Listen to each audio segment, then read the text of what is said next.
रुको रुको दोस्तों, आज आप सबके लिए 50 देश विदेश का महत्वपूर्ण खबर लाए हैं। तो चलिए खबर की ओर बढ़ते हैं। प्रधानमंत्री नरेंद्र मोदी ने पारसी नववर्ष के अवसर पर देशवासियों को शुभकामनाएं दी और कहा, नवरोज की शुभकामनाएं।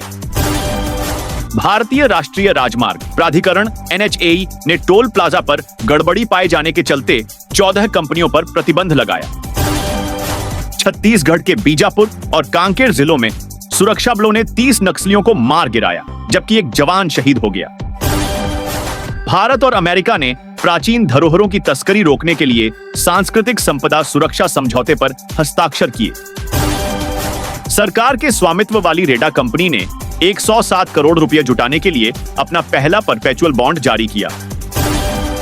बिल गेट्स ने महाराष्ट्र के मुख्यमंत्री देवेंद्र फडणवीस से भेंट कर विभिन्न मुद्दों पर चर्चा की। न्यूजीलैंड के प्रधानमंत्री क्रिस्टोफर लक्सन ने मुंबई में भारतीय नौसेना के स्वदेशी युद्धपोत INS सूरत का निरीक्षण किया। सरकार ने अंतरिक्ष क्षेत्र में निजी कंपनियों की भागीदारी को बढ़ावा देने के लिए कई अहम पहल की है। केंद्रीय मंत्री जितेंद्र सिन्हा।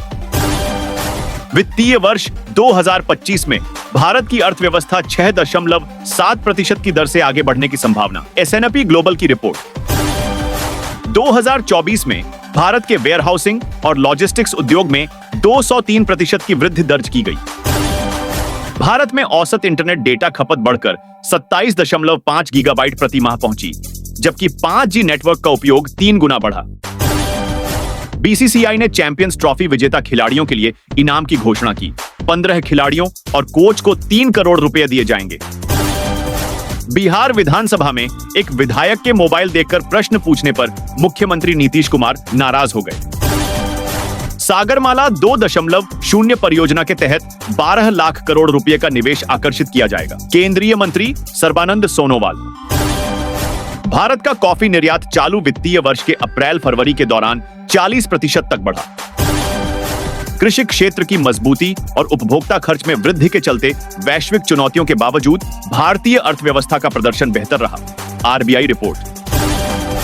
LIC के CEO ने कहा, हमारा उद्देश्य प्रत्येक नागरिक को किफायती बीमा सुरक्षा प्रदान करना है। राष्ट्रपति द्रौपदी मुर्मू ने रामनाथ गोयनका पुरस्कार वितरित किए और कहा कि स्वतंत्र व निष्पक्ष मीडिया किसी भी लोकतंत्र की रीढ़ है। अब मूंग दाल सस्ती दरों पर भारत दाल ब्रांड के तहत उपलब्ध होगी। वेव्स TT प्लेटफॉर्म भारत में DFB पोकल सेमीफाइनल और फाइनल मैचों का सीधा प्रसारण करेगा, जिससे प्रशंसकों को विश्व स्तरीय फुटबॉल देखने का मौका मिलेगा। हरियाणा में उत्तर भारत की पहली परमाणु ऊर्जा परियोजना स्थापित की जाएगी। केंद्रीय मंत्री जितेंद्र सिंह। प्रधानमंत्री नरेंद्र मोदी और बिल गेट्स ने भारत की आर्थिक प्रगति, तकनीकी नवाचार और सतत विकास पर विचार विमर्श किया। कैबिनेट ने पशुधन क्षेत्र में सुधार के लिए संशोधित राष्ट्रीय गोकुल मिशन को लागू करने की मंजूरी दी। तमिलनाडु के थूथुकुड़ी के तटीय क्षेत्रों में बड़ी संख्या में फ्लेमिंगो पक्षी पहुंचे। खराब गुणवत्ता वाले सस्ते इस्पात के आयात पर अंकुश लगाने के लिए केंद्र सरकार ने 12% शुल्क लगाने का प्रस्ताव रखा। लोकसभा सचिवालय और IT मंत्रालय ने संसद भाषणी परियोजना के लिए समझौता किया। दिल्ली मेट्रो के फेज 4 के तहत सबसे गहरे भूमिगत टनल का निर्माण पूरा हुआ। CM रेखा गुप्ता ने शुभकामनाएं दी। चुनाव आयोग ने मतदाता पहचान पत्र और आधार लिंकिंग प्रक्रिया पर चर्चा की। न्यूजीलैंड के प्रधानमंत्री लक्सन अक्षरधाम मंदिर पहुंचे और न्यूजीलैंड में हिंदू समुदाय की उपलब्धियों की सराहना की।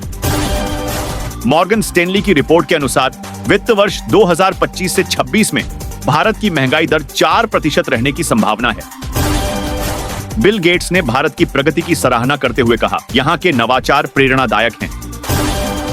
अर्जित कर आंदोलन से जुड़े वरिष्ठ डॉक्टर को पदावनत कर निचले स्तर पर तैनात किया गया। कर्नाटक सरकार ने मुख्यमंत्री, मंत्रियों और विधायकों के वेतन में 100% वृद्धि को मंजूरी दी।